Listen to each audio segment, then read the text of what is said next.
Estamos aqui mais uma vez, nesse momento, para falarmos um pouco, refletirmos um pouco acerca de vocação.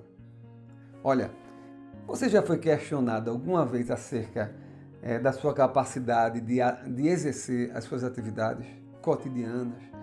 Aquela atividade que você considera a sua missão, a sua vocação dada por Deus?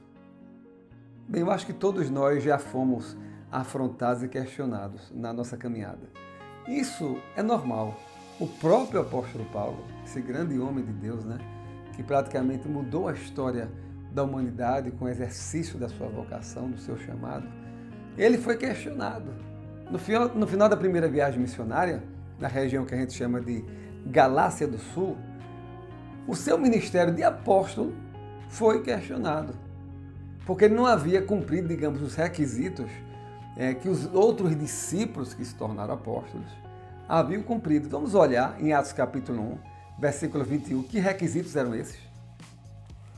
Segundo Atos 1, verso 21, quando escolheu-se substituto para Judas Iscariotes, dizia: é necessário, pois, que dos homens que nos acompanharam todo o tempo que o seu Jesus andou entre nós, começando no batismo de João até o dia em que dentre nós foi levado às alturas, um destes se torne testemunha conosco da sua ressurreição.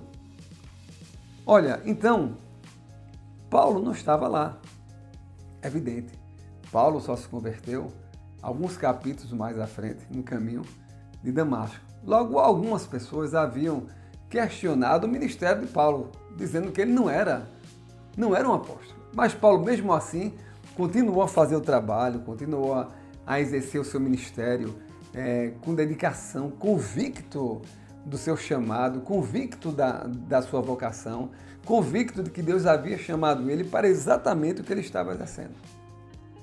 Dentro dessa perspectiva, eu queria que você nunca desistisse da vocação que Deus tem lhe dado. Não importa se seja uma vocação sacerdotal, uma vocação na área secular, para exercer uma profissão. Não importa. O que importa é que você não pode desistir e deixar que prevaleça aquilo que as pessoas falam acerca do seu chamado. Em Filipenses capítulo 1, versículo 12, eu menciono isso várias vezes.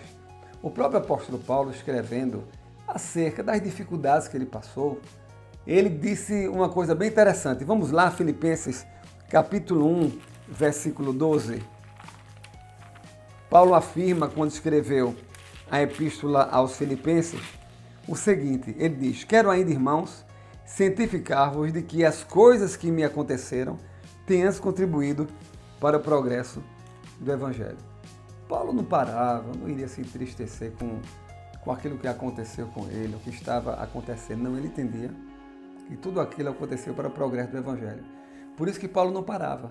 Logo, nesse momento, eu queria que nós pudéssemos entender que a vocação que Deus nos deu, que está sendo regada pela oração, pela leitura da palavra, ela deve ser abraçada como a sua missão aqui, estabelecida e proporcionada por Deus. Olha, não desista. Não importa o que as pessoas falem acerca da sua vocação. Em Deus e oração prossiga, porque tem muitas coisas que nós fazemos hoje que não sabemos nem para que estamos fazendo, mas lá no futuro, lá na frente, certamente, Deus vai mostrar para nós que o plano dele era exatamente que nós pudéssemos exercer a vocação que ele tem colocado no nosso coração, na nossa vida.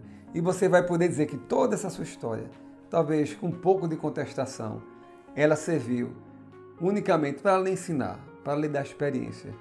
E o principal de tudo que você fez, e vai notar, é que tudo contribuiu para o progresso do Evangelho, para o progresso da manifestação do Evangelho de Deus a partir da sua vida. Jesus, quando falou no Sermão do Monte, lá ele disse de uma maneira muito clara que as boas obras que nós iríamos fazer, iriam glorificar o Pai que está nos céus. Logo, não se preocupe, faça o trabalho, invista na sua vocação.